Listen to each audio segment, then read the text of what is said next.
I'm Jaclyn Robertson with JR Law Group, and welcome to Family Law Friday. What's the difference between joint and split custody? In any case, in any divorce or paternity case involving children, custody and the living arrangement that you will find and have with your children is the pressing question and issue. Now, it's a complex issue and it's ripe with emotional and other feelings around it that are inherent in the idea of now you're going to be sharing your children with a co-parent, and it's a whole new arrangement.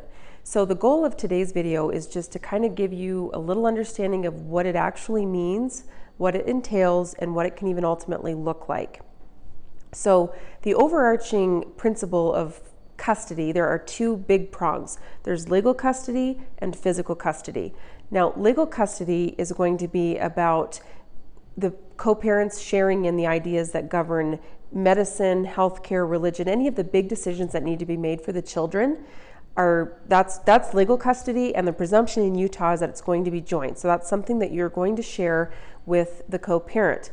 Now, even in a non-custodial arrangement where you're the custodial parent and there's a non-custodial parent, you're likely going to share custody. With the exception of cases that involve serious allegations of abuse or some crime or some inaptitude of the parent, otherwise it's going to be joint custody. Now, the other more nuanced piece of custody is physical custody, and that means where are the children going to live. So you have different variations and different extremes. The basic premise, short of termination of one parental right or where the one parent is completely absent, otherwise the minimum situation is going to look at a non-custodial parent and a custodial parent who has the primary physical custody of the child. And again, even in this circumstance, you're going to be sharing and co-parenting on the legal custody issue.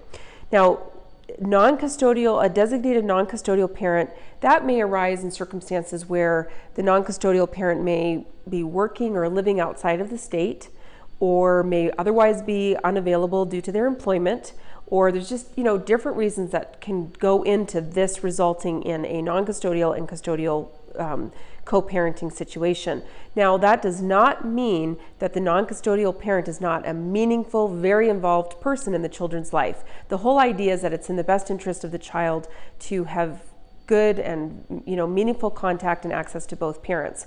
And the non-custodial parent will still have access to school records, medical records, will still have regular, consistent contact with the child. We'll be splitting the holidays. So it's a very meaningful role, even though it means ultimately that the children will have a primary resident with the other parent.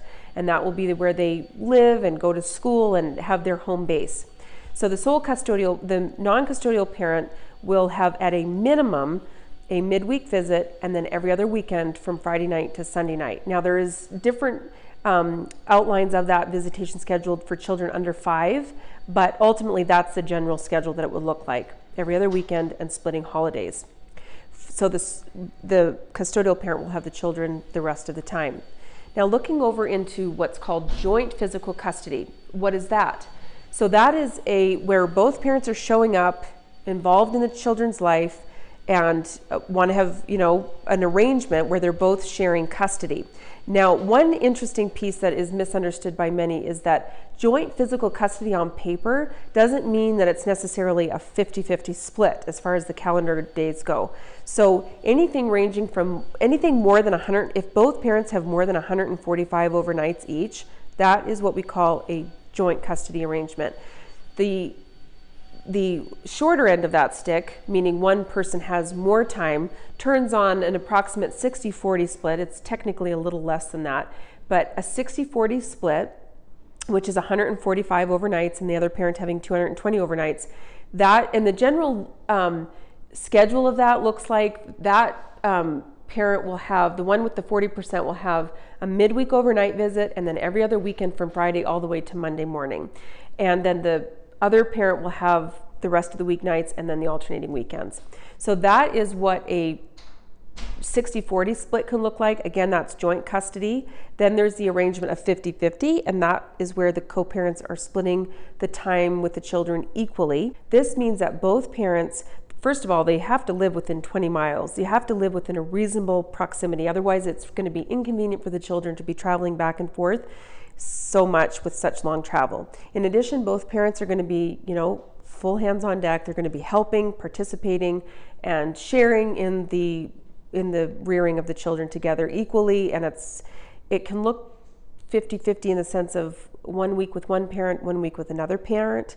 Another situation that's worked out really well is 2-2-5 split, meaning 2 days with mom, 2 days with dad, and then alternating weekends. Monday, Tuesday with mom, Thursday, Friday with dad, and then splitting the weekends.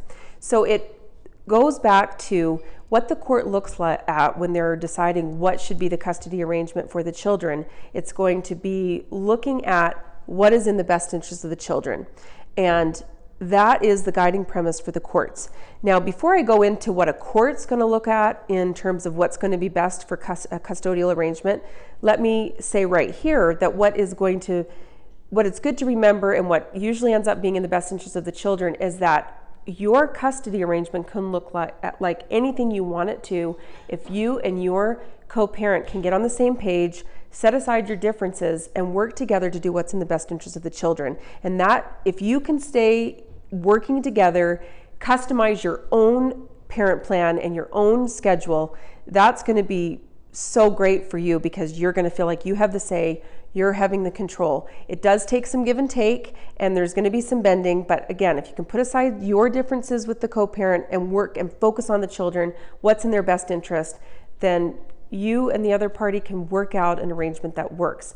Now, if it ends up where you're not on the same page and there's some disagreement around what the custody arrangement should be, then you're going to look at turning to the court for direction or a custody evaluator. And what they're going to do is, again, they're going to come in as a third party and do an assessment on what's in the best interest of the children.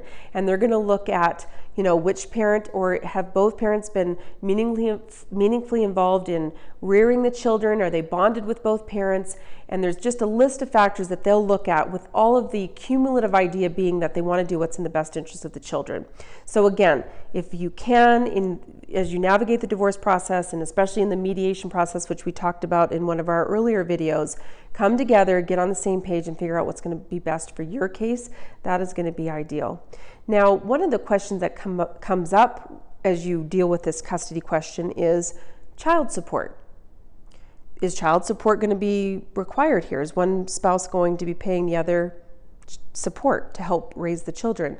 So the formula and what is entailed in deciding whether or not child support is paid and who pays it and how much, that's what we're going to talk about next week.